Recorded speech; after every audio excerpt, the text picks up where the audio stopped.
the U.S. Congress passed a new farm subsidy bill. Among other things, it included incentives that encouraged a massive increase in corn production. One of the major byproducts of this enormous corn surplus was a low-cost sweetener called high-fructose corn syrup. Companies could add this sweetener to anything from soda pop to hot dogs, and then make these products widely available at low prices. Processed sugars and other refined foods are far more calorie-dense than the whole plants they're made from. The dramatic increase in their use is a major reason why our food has become richer. To evolutionary psychologist and author Dr. Doug Lisle, the consumption of unnaturally dense foods is the main cause for the epidemic of obesity in America. It isn't that people become more self-indulgent. It isn't because they're lazier than they ever were. What's happening is that their mechanisms of satiation are being fooled. The process starts with a range of receptors in our stomachs that help us gauge how much food we've eaten. These include stretch receptors to help measure the sheer volume of food in our stomachs. We also have density receptors to help determine the caloric density, or what we more commonly call the richness of our food. For instance, 500 calories of natural plant food fills the stomach completely, triggering both our stretch and density receptors to signal our brain that we've had enough to eat. But 500 calories of unnaturally rich or processed food fills the stomach far less, deceiving these receptors into telling our brain that we need to eat more. Even worse is 500 calories of oil, which is almost pure fat, and barely triggers any response at all.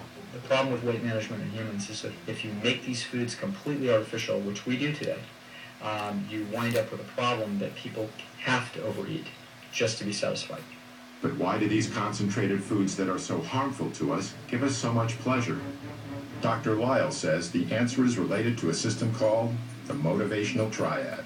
This is a trio of biological mechanisms that nature has designed into every creature on Earth so they can survive to pass their genes on to the next generation. The first leg of the motivational triad is pleasure-seeking. And primarily two things are the cause of that, and those two things are food and sex. So in the case of a great white shark, it's basically got a neon sign flashing across its forehead saying food, sex, food, sex, food, sex. Unless it's a male, then it says sex, food, sex, food. It's pretty much the same thing. The other two legs of the motivational triad are avoiding pain and doing everything with the least amount of effort. Pleasure-seeking, pain avoidance, and energy conservation. That really sums up animal behavior, whether we're talking about a paramecium under a microscope or a great white shark.